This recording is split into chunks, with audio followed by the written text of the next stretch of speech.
Hi friends, MD Vegan, juice fasting day.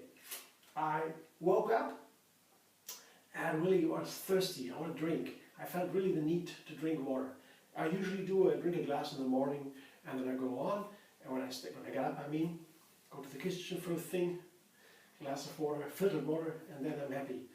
A huge glass. But this time I had to drink on. And always glass was empty. I thought, okay, nice. Then 2 minutes later, again thirsty. And it went on like that for maybe 15-20 minutes or so until I had drank 1.5 liters about. And that was really good. So I felt wonderful. The body wants to cleanse, wants to wash out everything. And usually, if I drink that much water, I have to go to the bathroom pretty soon. But then I notice, okay, now it's time to finish drinking because I begin to go to the bathroom. But this time, there was no bathroom, nothing. I just drank my water and I had no intention to go to the bathroom. All I had to do a job inside the water, washing everything out. And then later, of course, a lot later, I had to go to the bathroom and then the water came out again. But that's interesting, I guess. If the cleansing is really strong in the system, a lot going on, regular diet, nothing happens, and then there is a sign, the watch water, that means a lot of cleansing is going on. A special day, fasting days on the calendar, Tri Yoga Moon fasting calendar. There are special fasting days that are better than others, as seen by yogic knowledge, yogic traditions, yogic experience. There are written texts about that. Then on special days, when the moon, in the moon phase, there are special moon phases, when special processes in the nature of the body are supported by that moon.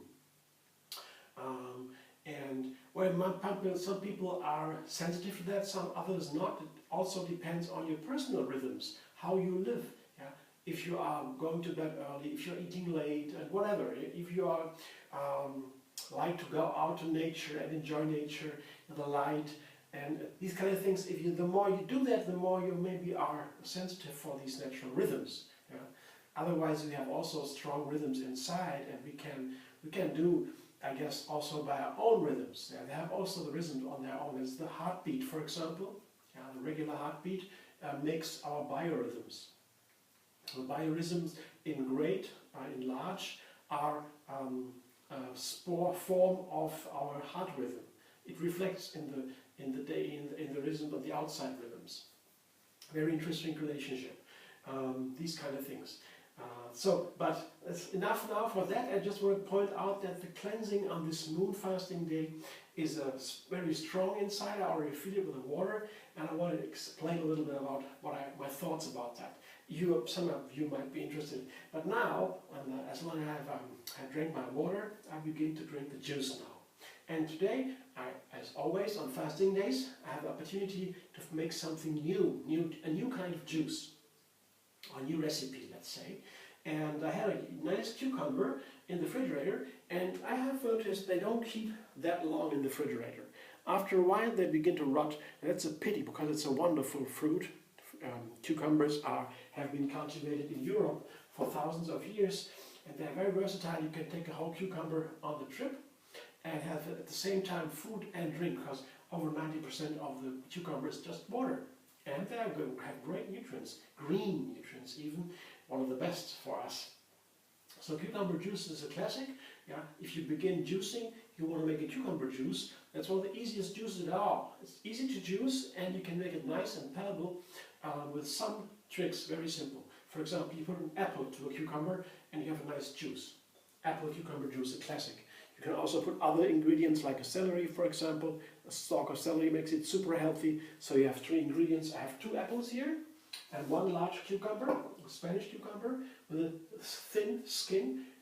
You can take any cucumber for juicing, no problem, whatever you have. And today I just wanted to have the idea to make it a hot cucumber juice. I have been experimenting with hot juices for a while. Especially in wintertime, that is something pretty obvious, And for that I usually take ginger. Lemon is nice. It makes a really balances the cucumber, which can be a little bit tart in the flavor, and the apple too is very nice with lemon. I have 1 lemon here, and I have a large piece of ginger too. That usually makes it hot and warming. Juices, lemon and ginger, this special combination is in very many recipes a good addition, refinement. Yeah. Usually we have the flavor of the fruit and the vegetable by themselves. They are speaking by themselves. They have their own language, their own flavors. That's nice. I usually try to find the balance in these flavors themselves, in the flavors of the main ingredients. And when I want to add to them, yeah, I can take lemon and ginger as a very obvious combination, refining the original flavors. Lemon, for example, lifts some flavors, makes them a little bit more like themselves. Banana, for example, is a super example. Put a lemon to banana, makes the banana even taste more like banana. Something, not with juices, yeah, but for example, with apple also, apple remains light without getting brown with a little bit of lemon. Yeah? Apple has a little sour flavor by themselves. Yeah? Most of the fruit have some acidity. Yeah? But with the lemon together, so it's nothing so strange, so foreign, so external for the apple. Lemon is really close to the apple by itself, so you don't really change the apple flavor. You just, I would say, the apple flavor comes more to itself with a little bit of lemon. So in this case, in this way, I refine the flavors very carefully. Lemon and ginger is something like a complementary flavor for the lemon. Well, the lemon is sour, the ginger is hot. Yeah? Both have the capacity, the ability to enhance other flavors, but they also have a flavor by themselves. You won't drink a lemon juice without anything else. You could, but you usually wouldn't, as you wouldn't usually drink a little ginger juice just by itself. It's very hot. You can have a little ginger cocktail, little ginger drink, ginger shot we call it, but that is very special. That's not regular. That's something that not every people like that. But it's also very nice. So ginger and lemon are a nice pairing to refine many kinds of recipes. But today that is known, but what's something special is here, new, not totally new to me, but I use it rarely, putting red chili pepper into the juice. I have here a whole chili pepper, you see, I cut it in half, because I want to begin with only a half. Because I know when I put one whole chili pepper from this kind, there are different kinds, there are a big spectrum of different qualities, very hot and gentle between it. This is a medium one, lower medium one, so very easy to eat. But even in this one, if I put a whole chili pepper into the juice, it might be too much to be nice. More than warm and hot, it would be really penetrant, really bad, and no enjoyment anymore. And this is very personal, of course. There are people who can eat very hot and others not at all. So I go for a little medium. Yeah. I like hot, but not too much. Yeah. Not in excess. Yeah. Mostly the moderate way. But I think I begin with a half of a chili pepper to bring more heat to this juice. And I guess the main question was if it would go with cucumber together. And then I remembered, yes, of course. I have a cucumber salad where chili has been a spice too, a seasoning. So why wouldn't it go also with cucumber? So I tried today. I think I never did that before. So premiere first, and I come back in a moment when the juice is ready and taste it in front of your eyes.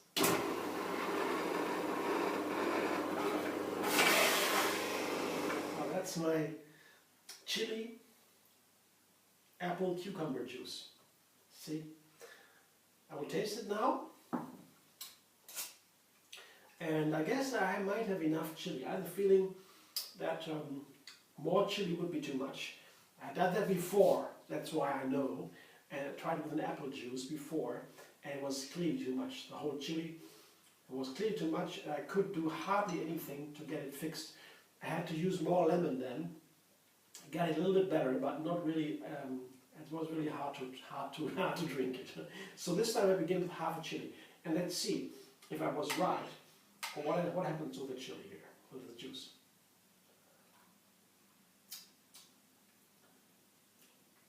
Oh yeah, this time the chili is fully there, it's all over the juice, as if it was being or distributed everywhere. Clearly the chili is there, and but it's not too much. It's easy to drink. It tickles a little bit in the mouth, everywhere, in the roof of the mouth, on the tongue, of course, more on the roof of the mouth. But interesting, the hot ginger flavor is so different. The ginger flavor is more even, I would say, not so poignant. Poignant, I like the chili. It's really like little stitches. Boom, boom, boom. That's the chili. Yeah, like pepper more. The ginger is more overall. Interesting, right? Different, but it's very nice. The chili is very nice in flavor. And this way, you see, as I describe it, I try to explain how I feel it, how I experience it, and it allows me this way to understand what a chili flavor is, as opposed to a ginger flavor. Both are different, both are hot, both can be used to refine recipes, but chili is really something very much with a very characteristic flavor on their own. They add much more to a recipe than ginger would. Ginger can be everywhere and refine something. I would say chili is more like an addition, more than a refinement. Interesting, right? I don't know if that makes sense for you, but let's see. Just an idea. Yeah, I show you my juice. It's a nice green color. It's a cucumber juice after all. A lot of apples, maybe the same amount, apple and cucumber. And then the refinement, lemon and ginger and chili. Super healthy, of course. We always have to remind ourselves that juices in general, they have no fiber. So we take the fiber out of the produce to make a juice. That's the idea of a juice. So if you drink a juice, you drink no fiber. That means the nutrients, they go directly into the bloodstream. You don't have to digest. The digestive system, the tract, is for free, has a vacation. So usually when you eat food, the digestion takes 60% of the energy to digest the food. 60% of the food energy goes just for this kind of work. And that is an important work because in the digestive tract we have the main part of our health system of the body. Immune system is a big part of it, 70% or something they say. I'm not a medical doctor, but they say 70% is in this digestive system. The digestion is very important, and the 60% of the energy are very well used. Not to say it's not a waste. But on this day off, when I do my gentle juice fasting day once a week, this work has vacation. The digestive tract is a vacation. All the energy goes directly into the organism to make me feel. Cleansing is important then, and that is scientifically proven, by the way. Cleansing takes place. The cells, they are cleansed in a special cleansing mode. That is every time, it's all the time working. All the time the cells are cleansed by themselves. They have a mechanism. There was a famous Japanese doctor 2 years ago. He found it, and he got a Nobel Prize for that. But he says that in a special mode, if you do the fasting, then this self-cleansing, this self-eating process of the cells of the body is even enhanced and does a more stronger job, and that can be used in healing diseases even. So, but they're at the very beginning. The research is just beginning, just starting. They have lost lots of time in the 50s, 60s, 70s, when they're all concerned about cancer and genetics. Genetics were genetics were very strong, so the whole medical research has focused on genetics, and they didn't come to the obvious question, as they do now, what fasting can do. So many people have experimented with fasting, but not a big time medical research has been done on that from the great institutes like Harvard, on these kind of things. It was more something for freaks, or I don't know, ancient traditions. Fasting is all cultures, they do fasting for several reasons, different reasons all over the world, but scientific research now begins to focus on the fasting as found already interesting things, but they don't know that much yet. But it is scientifically proven that fasting has a cleansing effect. So it's not just esoteric talk, it's more than that, it's even science-based, science proof. So that's all I want to say now. Doing that, I can find out more about the ingredients, about the chilies, for example, and how they really work in a recipe, and that helps me a lot. Other than the health benefits from fasting, these kind of things. So also creativity is there, cleansing is there, and also meditation, self-reflection.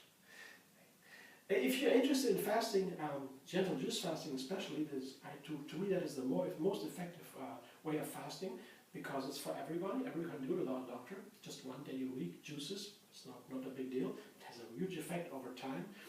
All this kind of nutrition and doing yoga or fasting, all these things are for a long time use, like a routine.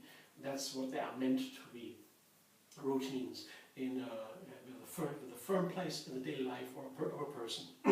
So these kind of things can be very interesting. And if you like to have knowledge about that and to join a group, there's a group on Facebook. It's called Tree Yoga Moon Fasting. You can be a member there and watch posting recipes every week. Every juice fasting day I have a new recipe there and some comments. Others can do that too. So that's the place to go always if you like, find some company. And of course, if you like this video, give me a thumbs up and subscribe MD Vegan on YouTube to have another recipe every single day. And you find me on Facebook, Instagram, Pinterest,